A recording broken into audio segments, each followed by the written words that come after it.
امت کو تباہ کرنے والی 5 روحانی بیماریاں اور ان کا نبوی صلی اللہ علیہ وآلہ وسلم علاج، صحیح حدیث مبارکہ کی روشنی میں۔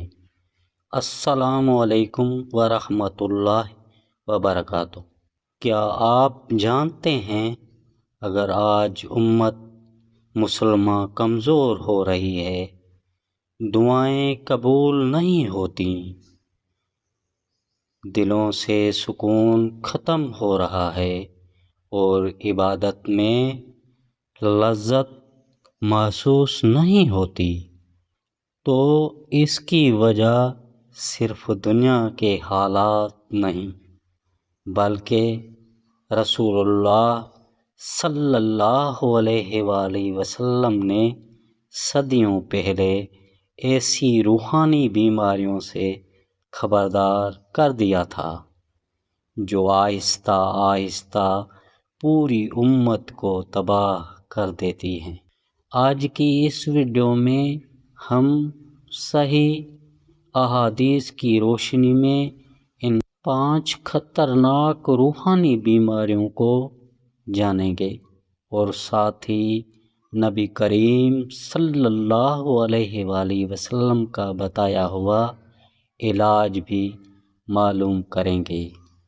لیکن آخری بیماری ایسی ہے کہ اگر وہ ہمارے اندر آ جائے تو انسان کی ساری نیکیاں بھی خطرے میں پڑ سکتی ہیں، اس لیے ویڈیو آخر تک ضرور دیکھیں، کیونکہ ہو سکتا ہے ان بیماریوں میں سے کوئی ایک بیماری اپنی دل میں بھی موجود ہو۔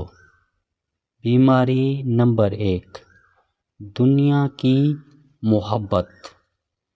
رسول اللہ صلی اللہ علیہ وآلہ وسلم نے فرمایا، اگر ابن آدم کے پاس سونے کی ایک وادی ہو تو وہ دوسری کی خواہش کرے گا۔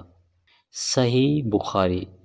علاج، نبی صلی اللہ علیہ وآلہ وسلم نے قناعت، آخرت کی فکر اور اللہ پر توکل کی تعلیم دی۔ بیماری نمبر 2، حسد۔ رسول اللہ صلی اللہ علیہ وآلہ وسلم نے فرمایا، حسد سے بچو، کیونکہ حسد نیکیوں کو اس طرح کھا جاتا ہے جیسے آگ لکڑی کو کھا جاتی ہے۔ صحیح بخاری۔ علاج، اپنے مسلمان بھائی کے لیے بھی وہی پسند کرو جو اپنے لیے پسند کرتے ہو۔ صحیح بخاری۔ بیماری نمبر 3، جھوٹ۔ رسول اللہ صلی اللہ علیہ وآلہ وسلم نے فرمایا، جھوٹ گناہ کی طرف لے جاتا ہے اور گناہ جہنم کی طرف۔ صحیح بخاری۔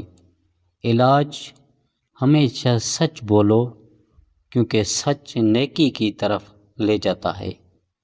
بیماری نمبر 4، تکبر۔